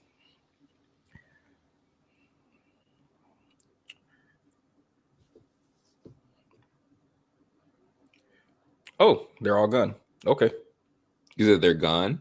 Oh no, here they are. My bad. I just had to scroll down literally once. Diabetes model. People asking what was the point of you posting this? You're posting for attention. When we go to this one, if my woman went around the streets like this, she wouldn't be my woman. I'll tell you that much.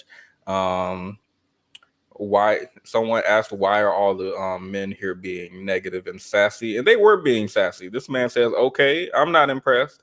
This man says, I miss the days when beautiful women carried themselves with respect and modesty. So there's a lot going on in these comments, and I wanted to kind of look at, it's not just beautiful women, by the way. There was one woman who had surgery. I think this woman, she was getting surgery for a tumor that she has in her jaw. And again, the comments between men and women are very different, where women are generally supportive and uplifting, and men are what they are. And I'm wondering if this has anything to do with the unalive rate. That's all I'm wondering. If it has anything to do with the unalive rate, because I see men in the comments saying you need to be honest with them and stop lying to these people and telling them they're beautiful, which I don't think is a lie. I think they're beautiful. But and I don't think the people saying that are lying either. But I wanted to talk about that. I just had to explain because I don't feel like this is a good look for y'all to see all in my save without explaining, without some sort of explanation. And these fingers this is for this weird glitter that I think is cool. I think the fingers look a little weird too. So very important. I can't play this one because it's copyright. So nobody wants to see it, and it's fine. Nobody wants to see what I want to show them, and it's fine. I mean, I think you've shown us a lot already. But on that, you were mentioning about the unalive rate. I wouldn't be surprised if there is a connection in that. I mean, I think with the way our culture has been impacted with technology, I think it really does have an impact on how people choose to relate to people off the internet, even in real life. And it like even just kindness towards people. Again, shout out to Alicia. She just recently did a video about empathy on her channel. Alicia Renice, the artist. If you want to go, I'm plugging my wife. Alicia Renice, the artist. Go check out her channel. She has the video about why are people so mean. And so, and I think that ties around empathy. But I think it's true. The more people continue to interact virtually, it is, I think, warping and impacting their minds when it comes to how they should treat people in real life. And I think even more devastatingly towards Black women. There's the misogyny, the misogynoir, the objectification, all of those things. And it's it's really scary, honestly. It's really scary how people seem to forget that they're relating to other people. I think there's, I guess, this joke about being a main character in your life, like main character energy. And so if you're a main character in a video game, everybody else is NPCs, they all seem expendable or they don't matter. And I think that does feed into like a level of narcissism and could lead to violence. So I think you have something there, because if you're willing to insult somebody and to dehumanize them, like without second thought or without hesitation in a comment section, I'm sure you don't have much care for them in real life either. Agreed. I think I can't tell my thoughts on screen, actually. I will save it for the Discord.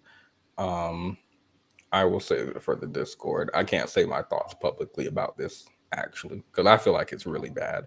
Yeah. But I will say, be sure to go and follow The Beneficial Black Man if you're interested in more conversations like this on his channel. And he is also plugging Alicia Renice, the artist. She has a lot of good stuff.